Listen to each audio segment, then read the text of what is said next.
एक महान रसायन है भगवान के संकीर्तन और नाम का प्रभाव। इसी संबंधित आपके बीच में अपनी कुछ बातों को साझा कर रहा हूं कि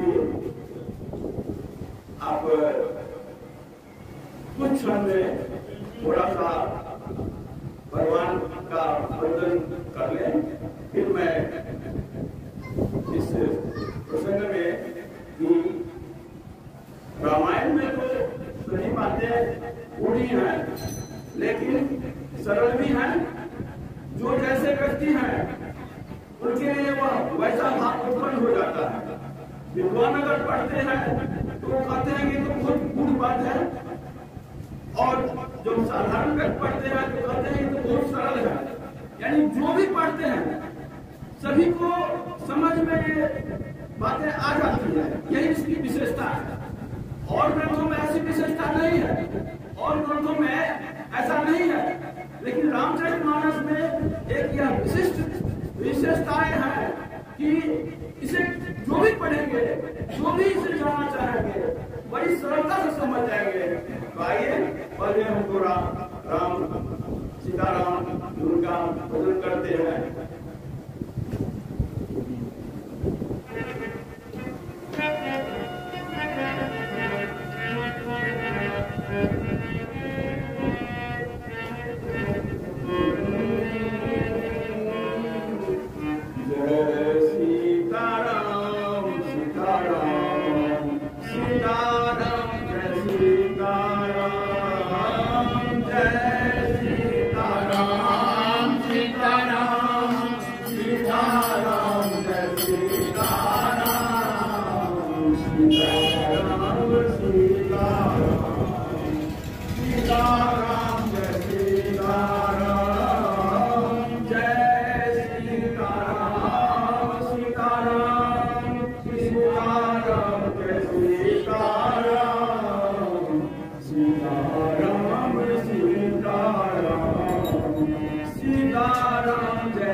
सीताराम जय सीताराम जय सीताराम सीताराम सीताराम जय सीताराम जाना चाहिए गुड गति नाम जी जपी जाने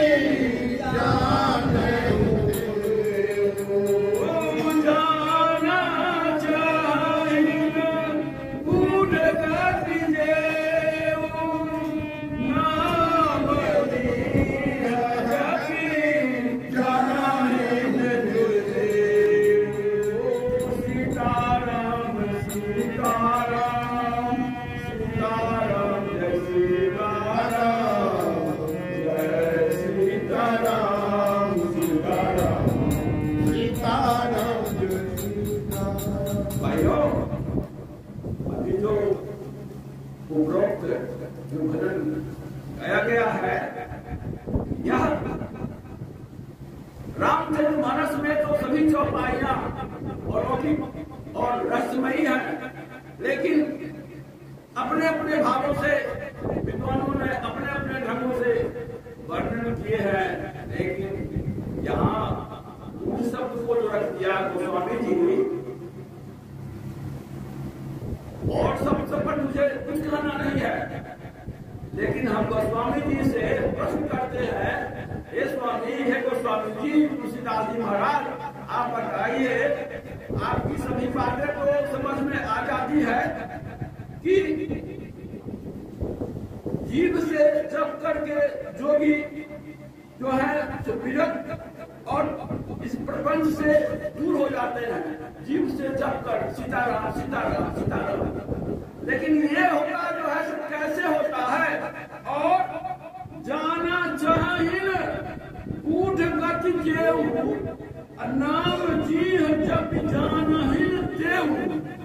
ये जीव से जप करके कैसा होता है? ये कूट है क्या? पहले तो कूट समझेंगे ना। पहली बात है कि आपके हाथ में एक मोबाइल धरा देते हैं, यंत्र आपने कभी देखा नहीं, तो आप पूछेगा ये क्या है? कहेगा कोई व्यक्ति जो देखो इस पर बातें होती है, एक आएगा कहेगा इस पर फोटो खिंचाता है, एक आएगा कहेगा इस पर तुम जो बोलोगे वो दुनिया में चला जाएगा। अब आपको जब जनाता है तब उसकी महत्ता आपको समझ में आती है। तो वह जो वस्तु है उसमें बहुत गुण छुपा हुआ है। तो इसी तरह गोस्वामी जी कहते हैं जाना चाहे जो जानना चाहे और जो नहीं जानना चाहे उसका क्या होगा? इसीलिए कहते हैं गोस्वामी जी कि हे मानवो, यह तन जो है अधम है। कब? यह तन तभी अधम है जबकि तुमने भक्ति से राम का नाम नहीं लिया कभी। राम का नाम, राम का अर्थ और राम का भाव तुम्हारे हृदय में अगर नहीं आया तो ये पंचभौतिक शरीर जो है ये मुर्दा के समान है। जैसे मुर्दा कोई काम का नहीं रहता है, उसे जला दिया जाता है। तो आपका ये शरीर जो है सिर्फ खाने का, और ये जैसे पशु ऐसे है, आते हैं जाते हैं, बच्चे उनके होते हैं, उनमें भी वही गुण है जो हमें है। तो विशेषता क्या है हमारे और उनके बीच में? हमारी विशेषताएं क्या है? हम उनसे कैसे अलग हो गए? यही भगवान कहते हैं कि अगर तुम जानना चाहते हो कि तुम जानवर नहीं, तुम मनुष्य हो, मनुष्य को अपने को जानना ही गूढ़ है। कहेगा अपने को तो जानते हैं, हमारा ये नाम है, यहाँ घर है, हमारे पिताजी है, माता जी है, हमारा पूरा जैसा खेल है। आप जो है सब गड़बड़ है। अरे हम जानते हैं ना क्या है। ओ तुम जानते हो, ठीक है, तुम जानते हो तो जन्म से पहले कहाँ था ये मुझे मालूम नहीं है।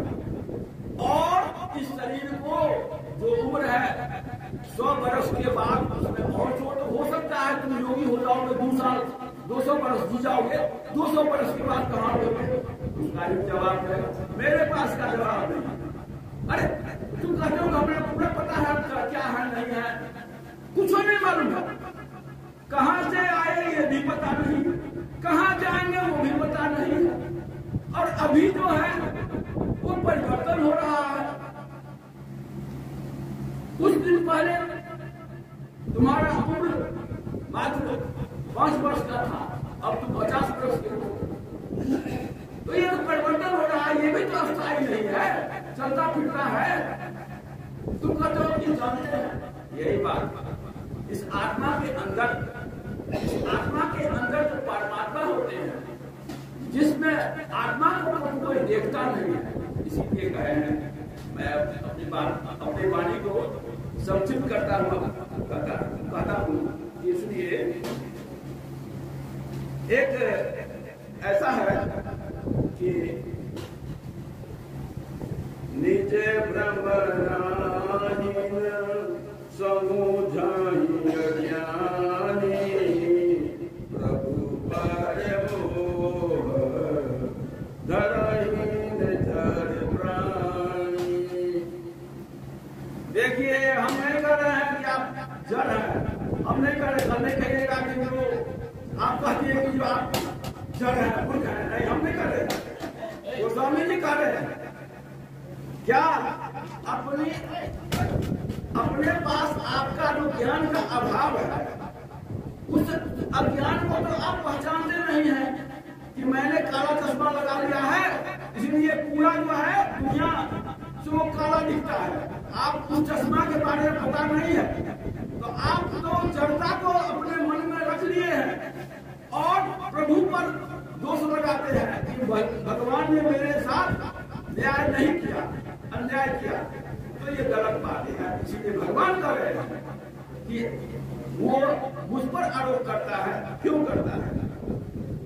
अब देखिए, जथा गगन घन पटल निहारी, जापे भानु कहीं विचारी, यथा गगन घन पटल निहारी, जापे भानु कहीं विचारी। कैसे कहते हैं गलत से सुनिए, उदाहरण देते हैं कि मेघ बादल जब लगता है तो सूरज ढक जाते हैं, तो लोग कहता है यार ये बादल ने सूरज को ढक लिया, लेकिन ये बात तो सही नहीं है। बादल तो आपके सिर के ऊपर में थोड़ी ही दूरी में है, और भगवान सूरज भगवान तो चारों ओर प्रकाश ही प्रकाश कर रहे हैं। उसी तरह आप खोपते हैं अपने अज्ञान के बस कि भगवान हमारे साथ अन्याय करते हैं। अब आइए कि ये मूल गति क्या है, उत्तर इसमें है। उत्तर के लिए कहीं जाना नहीं, गोस्वामी जी बड़ी चतुराई से बता दिए हैं, लेकिन वह छुपा हुआ रस है। छुपा हुआ रस किस प्रकार है, देखिए अरण्यकांड में चलिए, आपको ले जाता हूँ कि आप चलिए अरण्यकांड में। जब जटायु मां सीता जी के रक्षा के लिए रावण से लड़ाई छेड़ दी, तो रावण ने अपने तलवार से उसके पंख को काट दिया और वह घायल होकर के गिर पड़ा, और गिरने के बाद वह राम राम राम कर रहा था। भगवान सीता के अन्वेषण में उसी रास्ते आ रहे थे, उन्होंने जटायु को देखा और कहा कि ये तुम्हारी कैसी स्थिति है, किसने तुम्हारे साथ ऐसा व्यवहार किया। तो उन्होंने जटायु ने उन्हें कहा कि हे भगवान, हे रामचंद्र जी, सीता माता को लेकर रावण ने दक्षिण दिशा की ओर गया है और मुझे वह घायल कर दिया, और मैं आपके दर्शन के लिए अभी तक प्राण को बचा के रखा हूं। हाँ, मैं तो मर जाता, लेकिन ये राम राम जो मैं कह रहा हूं ना, उसी के प्रभाव से ये प्राण अभी तक बचे हैं। तो क्या हुआ, भगवान ने कहा कि रामचंद्र जी ने कहा कि हे जटायु, तुम्हारे इस अवस्था को देखकर मुझे बहुत दया आ रही है। ऐसा करो कि मैं तुम्हें स्पर्श करके तुम्हें जीवित कर देता हूँ और तुम्हारे प्राण नहीं जाएंगे, तुम बिल्कुल स्वस्थ हो जाएंगे। तो कहे कि जटायु जी कहे, ये कैसी बात कर रहे हो रघुनंदन? अरे जिस नाम को लेकर मरण काल में, जिस नाम को लेकर मनुष्य मोक्ष को पाता है, वह पूर्णकामा भगवान आज हमारे सामने है। अब आप किस लिए ऐसा कहते हैं? नहीं, ऐसा नहीं होगा। अब तो श्री रामचंद्र जी मुस्कुरा दे, ये मेरे रहस्य को जानता है, मेरे रहस्य को ये जान गया, यही जो है। तो क्या कहे रघुनाथ जी? इसलिए यहाँ बहुत मार्मिक बात कहते हैं। तो श्री रामचंद्र जी कहते हैं कि हे जटायु, तुमने जो काम किया है, तुम्हारा कार्य ऐसा है कि मैं क्या कहूँ। तुम तो अपने कर्म से ही उस पद को पा लिया। क्या कर्म किया है? कहते हैं भगवान, परहित बासा जिनके मन माहिन, जिनका जग दुर्लभ कछु नाहिन।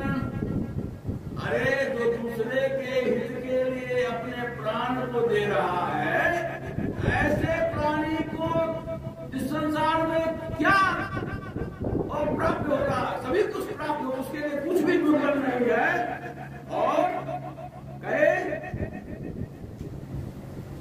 तनुत जितात जाहु मम धाम देवु का